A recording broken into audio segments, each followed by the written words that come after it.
Chapitre 22. La montée des tensions. Les jours suivants furent marqués par une tension palpable dans tout le pays.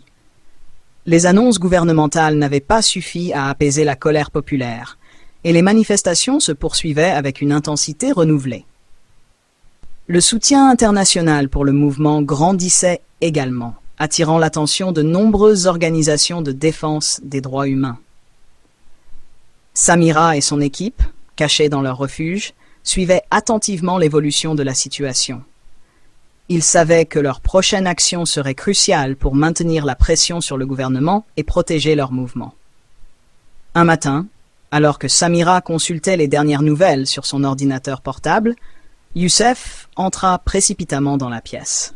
« Samira, j'ai reçu des informations inquiétantes de nos contacts. Il semblerait que le gouvernement prépare une opération de grande envergure pour nous capturer et mettre fin aux manifestations. » Samira fronça les sourcils.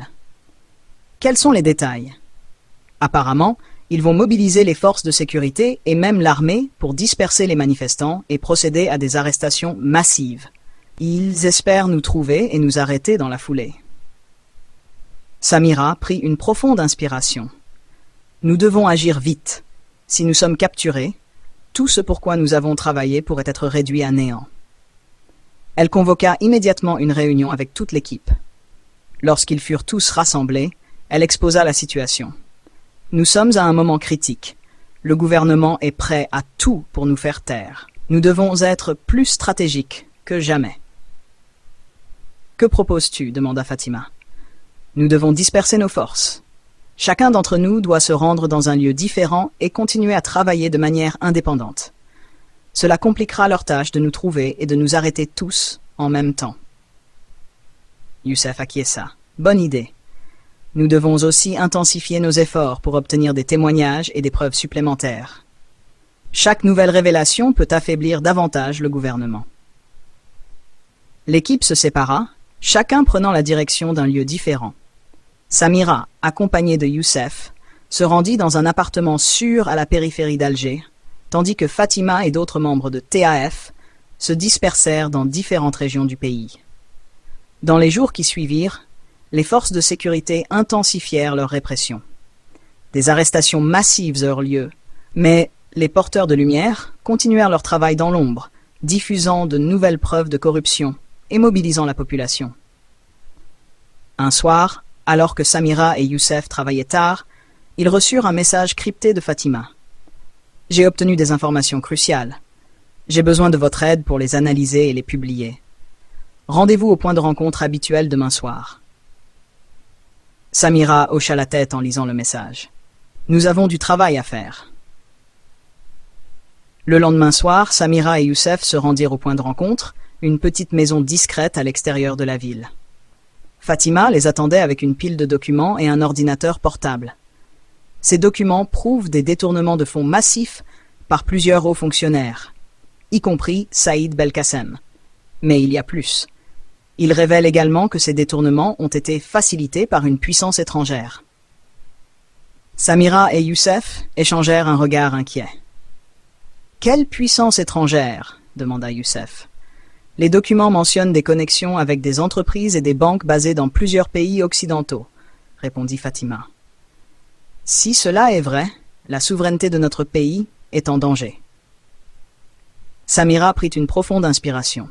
« Nous devons faire comprendre au gouvernement qu'il est de leur intérêt de se ranger de notre côté. Ces révélations menacent la stabilité et l'indépendance de l'Algérie. » Ils passèrent la nuit à travailler, vérifiant chaque document, préparant des résumés et des dossiers de preuves. Au petit matin, ils étaient prêts. « Nous allons publier ces informations simultanément sur plusieurs plateformes, » dit Samira. « Nous devons nous assurer que cela atteigne le plus grand nombre de personnes possible. » La diffusion des nouvelles preuves eut un impact immédiat. La population, déjà en ébullition, redoubla d'efforts pour manifester et réclamer des comptes au gouvernement. Les médias internationaux commencèrent à couvrir l'histoire avec plus d'insistance, mettant encore plus de pression sur les autorités algériennes. Le président fut contraint de faire une nouvelle déclaration, promettant une enquête indépendante et des réformes profondes. Mais pour le peuple, Les promesses ne suffisaient plus.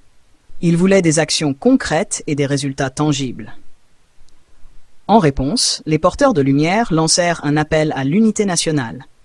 Ils organisèrent une conférence de presse virtuelle, appelant le gouvernement à coopérer avec eux pour protéger l'intégrité et la souveraineté de l'Algérie.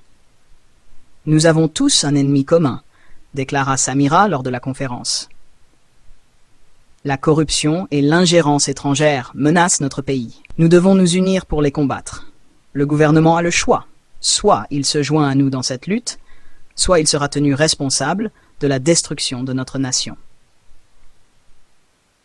Les jours suivants furent critiques.